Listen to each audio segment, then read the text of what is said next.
Dear students, you are welcome to my online teaching classes. I'm Shishwal Chauhan, and today I'm going to explain the summary of the anime written by Pearl S. Burke. Pearl S. Burke के द्वारा लिखी गई ये lesson है और आपकी Vistas book में ये फोर्थ लेसन है और the name of the book is Vistas.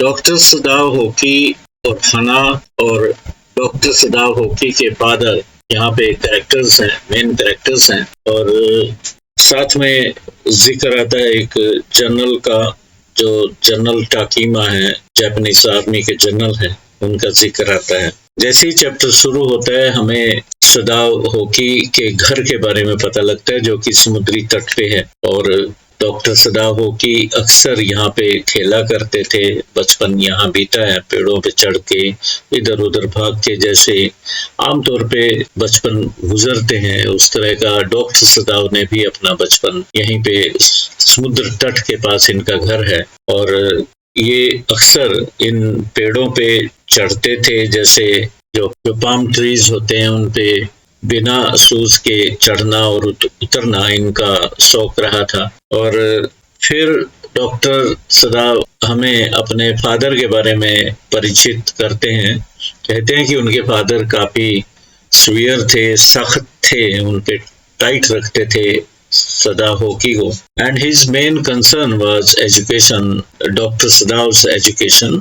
He was always worried about his son's education. अपने बेटे की एजुकेशन के बारे में हमेशा चिंतित रहते थे कि कोई उसमें विघन ना हो, कोई अड़चन ना उनकी एजुकेशन में है।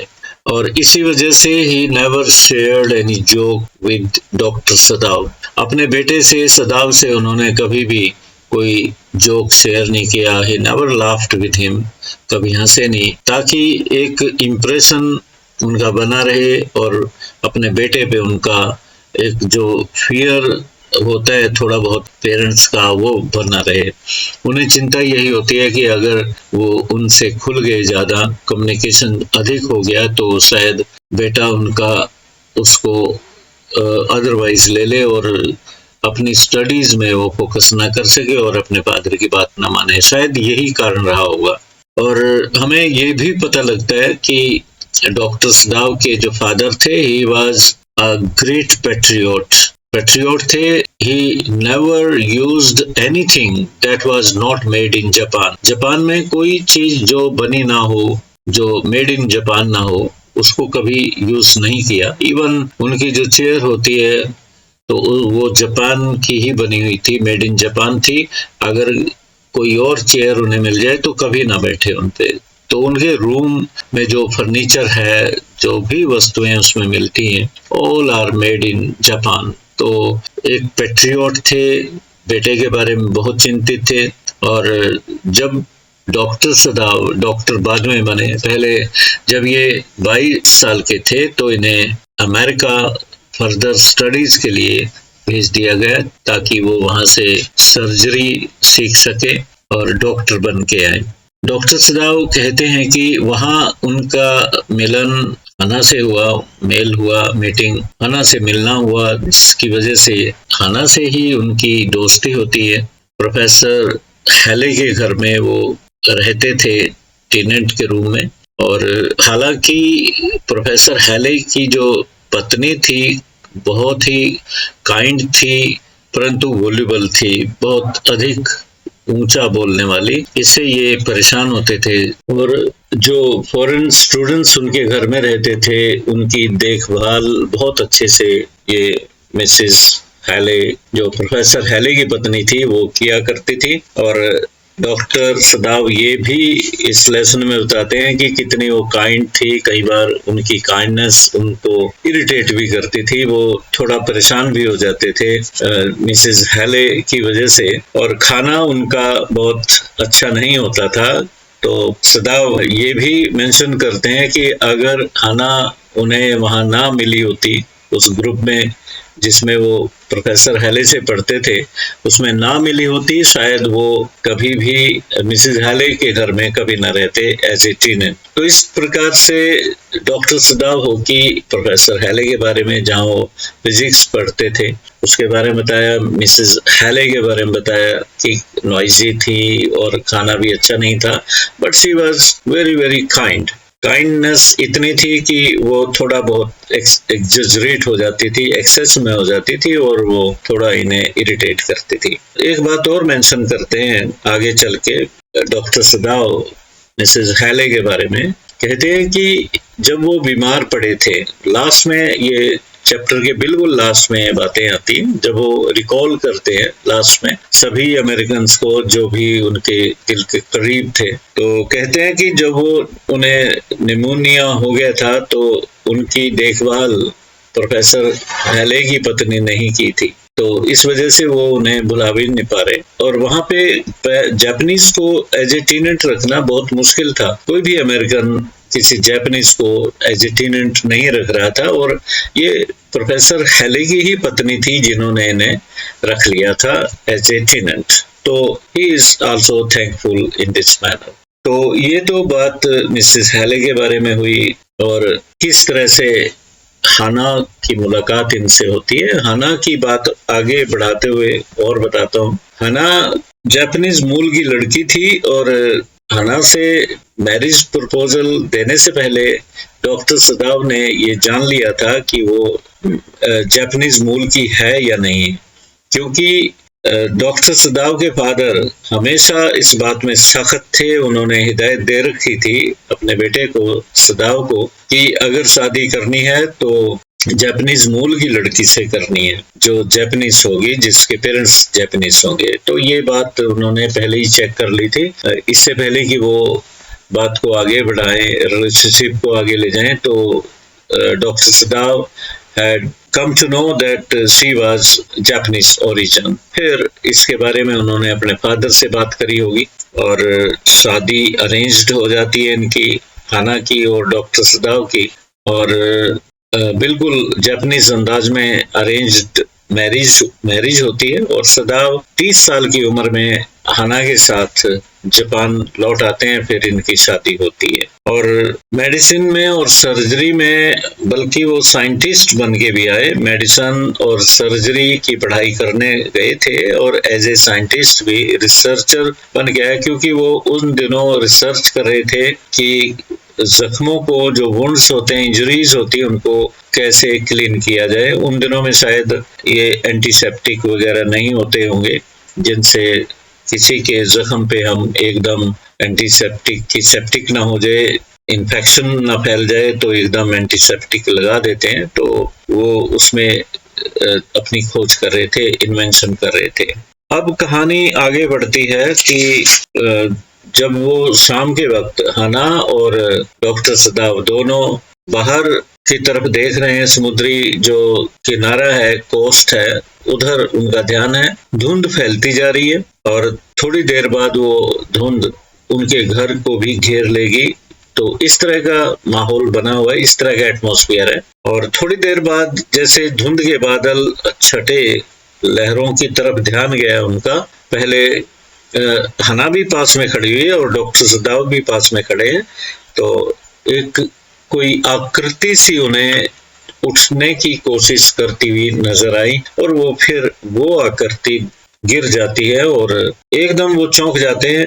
हना भी कहते हैं कि who could be that fellow, ये कौन हो सकता है। सदाव भी इसी अचंभे में, आश्चर्य में आके सोचता है कि शायद कोई फिशरमैन है, बोट उसकी कैप्साइज्ड होगी, डूब गई होगी, या फिर जैसे तैसे वो फंस गया होगा लहरों में, और लहरों ने उसे किनारे पे ला पटका है।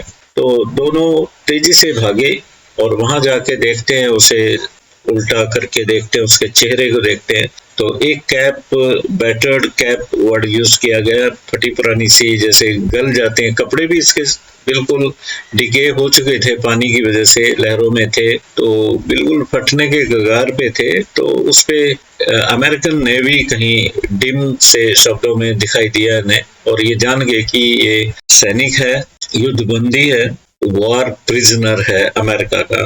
तो अब इन्हें डिलेमा इनके सामने ये हो जाता है, दुविधा ये हो जाती है कि इस सैनिक को ये, और साथ में ये भी जान गए थे कि इसकी पीठ में गोली का निशान है, तो कंक्लूजन ये निकला कि ये भागा होगा, पीछे से इसे गोली लगी होगी। तो अब इनके सामने कंफ्यूजन ये हो जाता है कि इस सैनिक को घर ले जाएं, यहीं छोड़ दें, लहरों के इसके भाग्य भी इसे यहीं छोड़ दें, जो भी कुछ हो इसके साथ ऊपर वाला करेगा, और वो वापस चले जाए। परंतु कसमकस डॉक्टर सदाव के दिल में चल रही थी कि पैट्रियोटिज्म एक तरफ है, ह्यूमनिटी एक तरफ है। आखिरकार ह्यूमनिटी जीतती है और वो फैसला कर लेते हैं, काफी देर बाद करते हैं फैसला कि इसे उठा के घर तक ले जाते हैं, घर में इसका ट्रीटमेंट करेंगे, फिर देखा जाएगा जैसा होगा। तो जैसे ही उन्होंने उसको, दोनों ने, हना ने और उन्होंने मिलके उठाया, तो बहुत ही हल्का था, ऐसा था जैसे कि कई दिनों से भूखा रहा होगा, और गर्दन पे उसके टॉर्चर के निशान भी नजर आ रहे थे। अब घर ले जाते हैं तो घर में एक गद्दे पे उसे लेटा लिया जाता है और बॉडी को साफ करना है, क्योंकि एकदम उसमें पानी में डूबा हुआ था, तो कपड़े फटे हुए, गंदगी है, रेत वगैरह लगा हुआ था, जो भी था। तो डॉक्टर सदाव हना को कहते हैं कि गर्म पानी कीजिए और इसकी बॉडी को साफ किया जाना है, करेंगे। हना यूमी को आवाज लगाती है, और यूमी, इनके नौकर यूमी है और गार्डनर है, कुछ कुक वगैरह भी है। तो यूमी इनके बच्चों की देखभाल करती है, 3 साल का एक बेबी बॉय है घर में। तो यूमी को कहा कि पानी गर्म करो, वो पानी गर्म करके बकेट में लेके आ जाती है, और हना उसे कहती है कि इसको वॉश कीजिए। और जैसे ही उसने, यूमी ने देखा कि he is a white man है, तो एकदम मना कर देते हैं कि I can not wash a white man को मैं वॉश नहीं कर सकती। तो इस तरीके से वो उसका, हना का कहा भी नहीं मानती। हालांकि हना थोड़ा दबाव बनाती है उस पर, परंतु हना मन ही मन में डरती भी है, ऐसा ना हो कि घर के नौकर बाहर गली में बातें फैला दें कि इनके घर में एक युद्धबंदी है। और किसी एनिमी सोल्जर को रखना, हार्बर करना, शरण देना ट्रीजन होता है, एक देशद्रोह का मुकदमा चलता है, और सजाए मौत भी हो सकती थी उनकी। तो अब चिंता ये है कि घर के नौकर में आपस में विस्परिंग चल रही है कि अमेरिकन को ले आए। बल्कि आगे चल के गार्डनर तो ये भी कहता है कि ब्लेम लगाता है डॉक्टर सदाव पे कि ये डॉक्टर सदाव और हना दोनों अमेरिका में पढ़े, वहां रहे 7-8 साल, तो इनकी सहानुभूति कहीं ना कहीं अमेरिकन के साथ है, और ये फेवरेटिज्म कर रहे हैं और देशभक्ति नहीं दिखा रहे। ये बात नौकरों के बीच में चलती है। हना भी बार बार कहती है कि इसको जैसे तैसे या तो पुलिस के हवाले करो, आर्मी को सौंपो, और इसको जल्दी यहाँ से निकालो।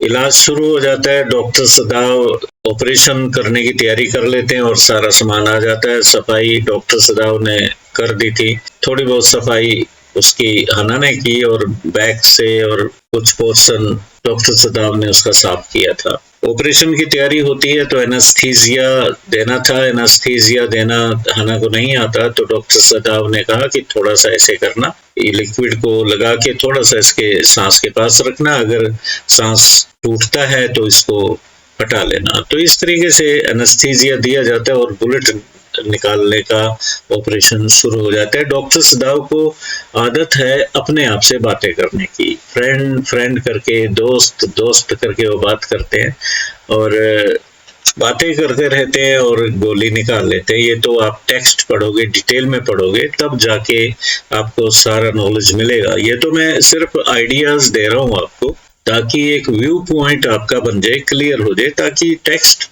आसानी से समझ आ जाए।